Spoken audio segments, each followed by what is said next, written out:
I've decided to let games pick my reads all month long. So for the next week or so of this reading vlog, you'll be seeing me play a little fishing game. And every fish has a prompt within its mouth, and when I catch a fish, I have to then pick a book based on whatever that prompt is. I was very excited to do this. This idea came to me because I am participating in Escape the Readathon this month. I'm actually hosting it, and if you're seeing this video, it is not too late to join. You can backlog your books, so come join my team, the Game Jesters. Escape the Readathon is a month-long competitive readathon hosted by my dear friend Lexi from Books with Lexi. I am co-hosting the Game Jesters, I already said that, with Sarah from Wicked Reading. I love Sarah. Check her out. There are 4 teams who have been trapped in an abandoned carnival. In order to escape, we have to play games that the game masters are forcing us to play and earn tickets. The team that earns the right amount of tickets first will get to escape the readathon, and the other 3 will be stuck in there for eternity. So we have to be the fastest person to complete some games. It's a lot of fun. The games are a lot of fun. I'm really vibing with it this year. The carnival theme is super cool. So let me play some games with you and get my team out of this carnival. I just got out of the shower, but my team has unlocked our first building. Props to them because I've done 0 reading since my last vlog. I got home 2 days ago now and nothing has been read. Now that we're playing our first game, I definitely need to start reading.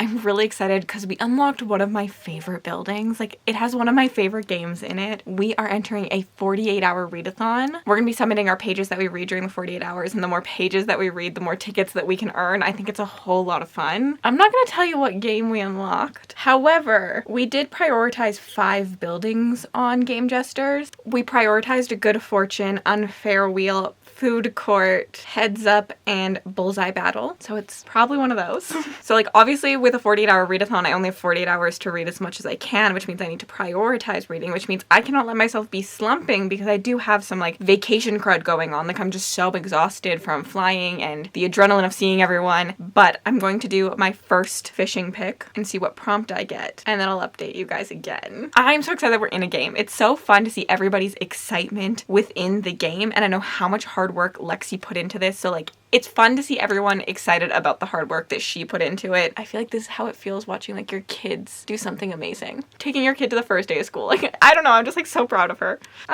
Okay, I'm gonna shut up. Let's do a little fishing thing. The color of the fish means nothing. I just stuck random prompts into their mouths and I don't remember what the prompts are anymore. So yay, let's get a prompt.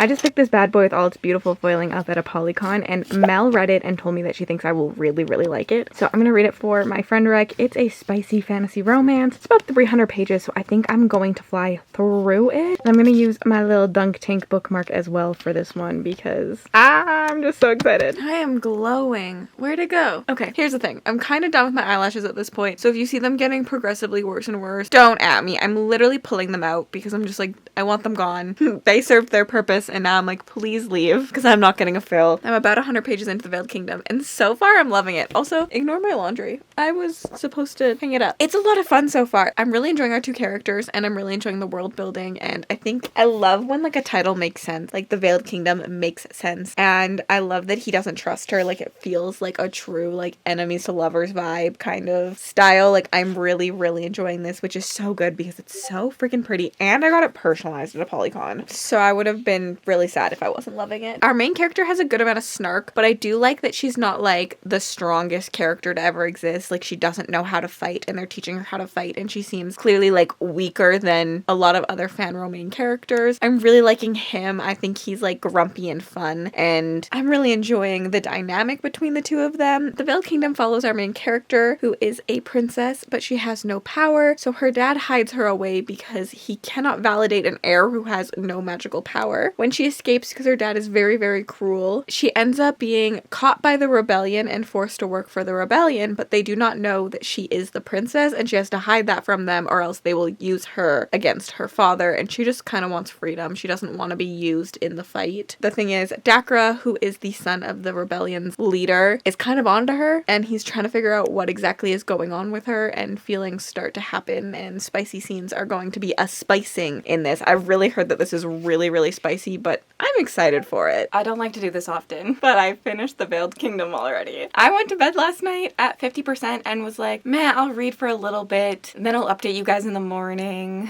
It's morning time and I am done. Completed. Happy to say I had a wonderful, wonderful time with this one. This is just a fun read. I'm gonna give it 4 stars. There was something missing from the book to give me 5-star vibes. I don't know if it was like depth or plot or something. This felt very like surface level almost, but I had fun with the ride we went on. The pages were turning and I was excited to see our character interactions all the time. I wanted more and more of them. I do wish they had more scenes that got a little bit deeper and weren't just like smutty. Like I did want to see a little bit more deeper scenes between the two of them. But I don't know. I just had so much fun with this. Dakra is kind of my new obsession. I like kind of love him. The scenes, like I'm into the sex scenes in here. Like I am not a smut reader. Not at all. And I wasn't skipping a single word. Like I was reading every single sentence to know what Dakra was going to say next. And I was like, can I make Nick read this? Like, if you want some pointers, get off the TV and pick up a smutty book. I can't believe I'm saying this out loud. Oh, well, I'm embarrassed now. But I had so much fun with this. I love a comparison game. Let me give you some comparisons to be like, if you liked this book, you'll like this, because this book kind of gives me child vibes of these two books, Fourth Wing and Powerless. I think that if you liked these two, pick this one up. This has the like training sequences that Fourth Wing does, the alliance of someone who doesn't really want to train you, doesn't really want to protect you, but has to or else you're going to get them killed. So they make it their life mission to make you better and to train you in both of these. And I ate it up. Ate every training scene up in both of these. Also like the little nicknames, a vibe, Violence and Traitor, here for it. However, it has like the secrecy of Powerless, the like knowing that at the end of this book there is something unforgivable that has to come out, knowing that like they are not gonna have an easy time to be together, knowing that like their scenes of protection are all like false, that they don't truly know each other. Also the themes of being powerless are in both of these, which I thought was really good. I liked having a character who wasn't all powerful, which you get in both of these. It's kind of like a baby of these two, but with much better smut in my opinion. I loved the smut in this. I can't get over the fact that I'm sitting here being like, the smut is amazing. Like, I'm not that person. I'm really excited to see what happens in the next story. Like, the last line of this. Oh my god, the last chapter of this. Oh my god. I have Holly Renee's other series. I bought it at Polycon. It's sitting right here. It's a trilogy. And I'm like, do I drop everything to read it? Will the fish be in my favor? Can I continue a Holly Renee binge? Because like, this was so easily bingeable. I really, really enjoyed this. I like can't get over how much I enjoyed it. And I feel like I'm not like telling you enough about the book. I feel like I'm talking about it like it's 5 stars, but there's just something holding me back from that 5 star. Like, it is a 4-star read for me. Like, very clearly felt like a 4-star. Like, I finished Powerless and was like screaming, crying, throwing up, couldn't breathe for days. I don't feel that way with this one, but I feel like almost there. I almost feel like I feel like the next book will have me screaming, crying for days. Let's do another fish hunt. Let's catch me some fishies and let's see what I'm gonna be reading next. Okay, I think I'm gonna go, what did I do? A red last time? I think I'm gonna go for a yellow. What about this guy? No, come on, open, open. No, I broke him. Does that count? Yes. Okay, after the fishing hunt, we landed on 5-star prediction. I have a video of 5-star predictions that I put out for this month, so I'm gonna pick something off of that. Part of me wants to go with The Storm Beneath the World by Michael R. Fletcher. I'm really, really excited to get to this, and I think I could binge it in a day. Every page counts during this 48-hour readathon that my team is on. So there's only like 300 pages and I'm like, do I do it? Do I do it? My other option is Herald by Rob J. Hayes. It's like a 700-page book. So I think it might be smarter for me to continue that because pages matter, not books finish. So I think the longer page count makes more sense to do in the readathon because I could finish this really quickly later on and have it count for like a building prompt that does matter for like books finished versus pages read. But I'm gonna leave these two options up. Next time you see me, I'll update you on one of these books. This is really bright. Oh my god. I ended up picking up Harold. I'm about 200 pages in. It's a pretty long book, so I'm only, I think, 22% into this book. I am loving it so far. Having the backstory from reading the 2 prequels of this series, I think has really helped me just like with overall enjoyment, because I'm really invested into the world building. I'm really intrigued by everything going on, because Harold is the main book in Rob J. Hayes' trilogy of trilogies. So this is the longest book, and both the prequels were about 100 to 200 pages long. I really liked Demon. Deathless was just like mid for me, but Harold follows our main character who lives in the age of the angels being dead. God has been murdered in this book, and the angels are dying out as humans feast on their blood and their bones and their organs in order to gain the power of the angels. However, the next Herald is here, and we follow our main character whose life gets turned upside down as she realizes that she might have the blood of the angels within her family line. And what does that mean for her in a world where the angels are hated and being hunted down? Intrigued, because you should be, because it's really, really interesting.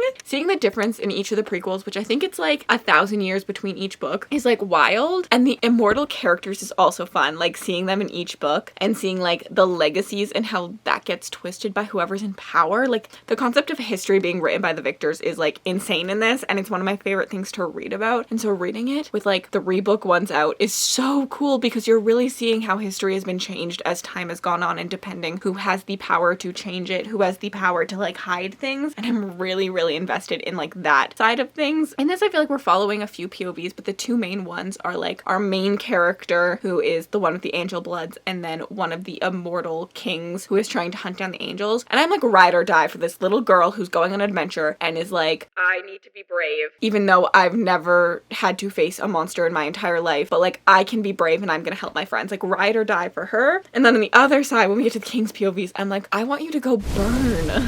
But like also, because I read Deathless first, I'm like kind of rooting for him also, because in Deathless I wanted the angels to burn. So why am I rooting for like the angel side now? Just the concept of Rob J. Hayes being able to switch me sides with every single book one that I've read has been insane and so incredible. I'm so invested in this. It's so good. Also, I tried some new Doritos. When we were at the store, I saw like a limited edition Dorito flavor, and it was a fusion of Cold Ranch and pickled Doritos. And I was like, why not? Let's try it, because it's a limited edition. I really just like to try things. Like I love trying new things, even if they're disgusting. I think it's like just fun to like try a new flavor of something, because like what if it's the best thing ever? Honestly, it was kind of good. It mostly tasted like dill pickle Doritos, which I've never had before either, but then with like a hint of Cool Ranch at the end. I would get them again. Highly recommend. I think I'm gonna have a bath now, because I feel like I just need to relax, and I'm gonna read some more of this. Hi, I need to be real, and I'm having a very, very hard week. I'm gonna cry. I don't really want to talk about it, but I like to share my life with you guys. I need to be real that like I'm not doing okay. There will be a community post probably up by the time this vlog comes out. So if you are wondering what I'm talking about, you can go just like look at the community post. But I'm hoping I'll get a lot of reading done, because reading is escapism, and escapism feels really nice right now. But in other news, I am 53% into Harold. I'm liking it. I am really liking it. There's some kind of pacing issue in it for me. Like, I feel like I get very invested, and then there's like a couple chapters where I'm just like, meh. I mean, there is a lot of traveling, so that's probably why. But like the complex world building is really just keeping me on my toes. Like, I've never seen anything like this, and I feel like I can say that about pretty much all of Rob J. Hayes' stories that I've read. They are so unique, and his world building is so different than everybody else's that I feel like I enjoy them just for that most of the time. And this one feels so complex. It's so intense, his world building. I'm like, how did he make this so well fleshed out? Because like I see all the little pieces, and it's incredible. I also love that we're having a conversation on religion and the good sides and the bad sides of religion. I think he is testing people's faith in it quite often. He is asking the hard questions, and he's not shying away from both the negatives and the positives, and I really like that. I like a story that feels really well fleshed out. It has a well-rounded conversation from all sides. It doesn't, to me, feel like he's necessarily picking one side, and I'm really enjoying just like experiencing that. And whenever the questions are asked, I'm like, that's such a good question, and I'm really enjoying doing it through the main character who is questioning faith and her faith and other people's faith and trying to figure out what she believes in and all of that. And I think it's a really, really well done story arc of just like exploring one's own spirituality, what that means, whether you are spiritual, whether you're not. I think in this day and age, we're not always given the ability to find out information on our own. We are kind of forced into other people's beliefs sometimes. So I do think that this is a really beautiful discussion on all of these things. That's really all I have to say. I'm sorry, I'm going to be low energy. Truly, I'm going to be low energy. I want to finish this book before the end of my 48-hour readathon with my team. That ends at like 4:20 my time. So I need to get to reading because I still have 50% and it's a long book, but it's for pages. So all the pages I read will go into it. Okay, so I finished Harold. I think I'm gonna give it 4 stars. I really like this one, and I have been thinking about it for a few days. I actually finished it a few days ago, and I just hadn't recorded this clip yet. I have been thinking about it a lot, like thinking about the world building and the conversations in this book and like the overall themes. That has like left a mark on me. However, I don't think the characters did. First Rob J. Hayes book I ever picked up was Along the Razor's Edge, and Eska, the main character in this, has such a noticeable voice. Like, she is Eska, and I felt her character throughout the entire story. And I think I struggled wanting that in Harold and not getting it. The characters' tones kind of like flowed together. I wish that like I had had more vibrancy from some of the characters, especially with some being like different than each other, like having these different beliefs. I think it could have been really easy to like lean into some of these emotions sometimes. And that's, I think, what kept this book from a 5-star for me. Like, I enjoyed the characters, don't get me wrong. I don't think that they all like completely ran together.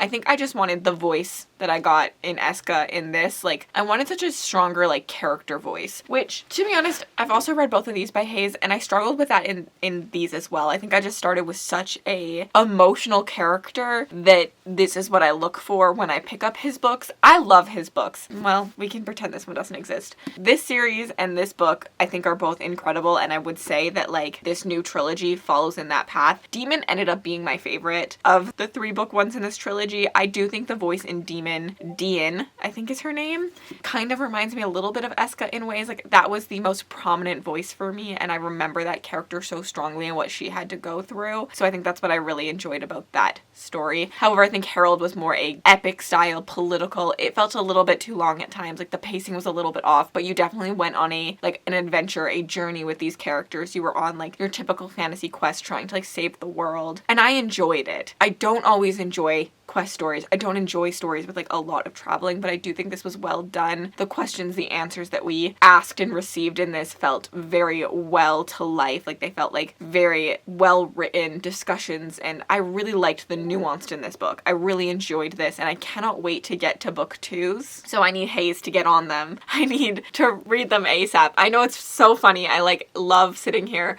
when book 1 isn't technically released to the public yet, and I've read them, and I'm sitting here like, can you release book 2 already? Release book 1 so that you can release book 2, because like I need more people to read this. I was texting my friends who also have access to the Kickstarter because we all backed it, and I was like, can you please read this, because I need someone to talk to about what is going on in this story. I think it'll stick with me quite a bit, especially with like the well development of having 3 book 1s that like build off each other. I also really do recommend My Order. I think Hayes has technically recommended Harold, Deathless, then Demon, but I really enjoyed seeing the pieces build up together. I liked reading it in chronological order. I actually typically think I might be a chronological over publication order kind of person, but that's just me, and I would recommend reading it this way. I think Demon really packs a punch and is fun to start with.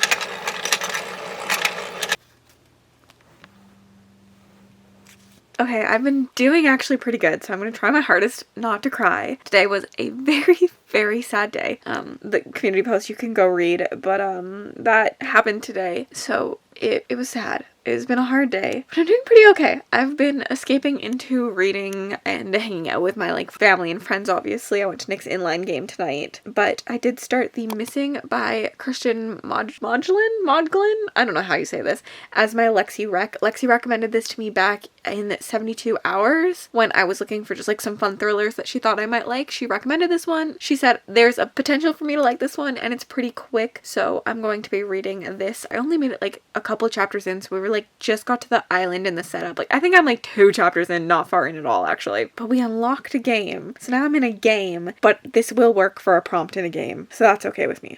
I'm hoping to get through this tomorrow. I need to pack some bookmarks because I put the last Readathon bookmarks up today. Honestly, I've been just trying to keep myself busy. If I'm busy, I don't have time to just like sit and cry, and I'm just like not someone who likes to sit with my grief. So there's all of that. Tomorrow I'm gonna pack bookmarks, and I do have the Vampire Diaries watch along with my patrons that I'm still gonna do. Yeah, I'm going to snuggle up and either do some reading or watch some TV right now. I kind of just want to fall asleep really quickly because I think if any point's gonna hit me very hard, it's gonna be like right now because snuggles. Don't let this fool you. There have been a lot of tears today, but I'm kind of in emotional shutdown currently, so that's why I'm doing okay.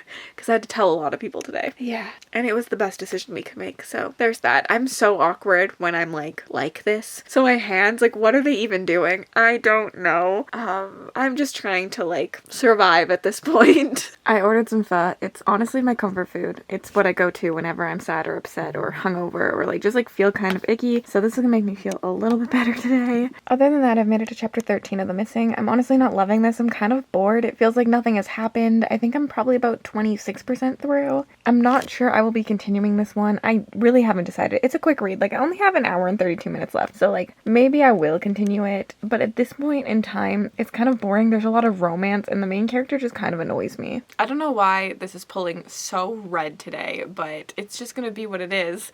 I finished The Missing. I didn't love this one. I gave it 2 stars. I wanted more aspects of a thriller. I feel like it almost got lost in the romance. The synopsis of The Missing is that they're stuck on a island, and then there's 5 strangers who slowly have to learn to trust each other or not trust each other, and every decision they make affects the other people. And I was just expecting a lot more like tension and a lot more activeness of the characters. I felt all the characters were very reactive to the situation, but they didn't actually like participate in the situation at all. I'm trying to be very like spoiler friendly with this, but like I wanted characters to make more decisions instead of it feeling like decisions were being made for them. And I just like really struggled with that. I feel like I definitely lost this book in the romance aspect. I didn't think that that was necessarily necessary, but I also think it played on a fear of a lot of individuals, so like that's why it was there. I didn't like hate this book. I just honestly, it existed and I read it, and I have been really honing in on the fact that my 3 stars are still books that I think I enjoyed. If I'm bored in a book, it typically now gets a 2 star from me, so I'm giving this book a 2 star. It wasn't anything inherently wrong or bad. It just didn't really work for me, and I wanted a little bit more action in it. I wanted a little bit more like thrilling moment. I would count this as a romantic thriller for sure. Like it is still a thriller, but like I just didn't need this much romance.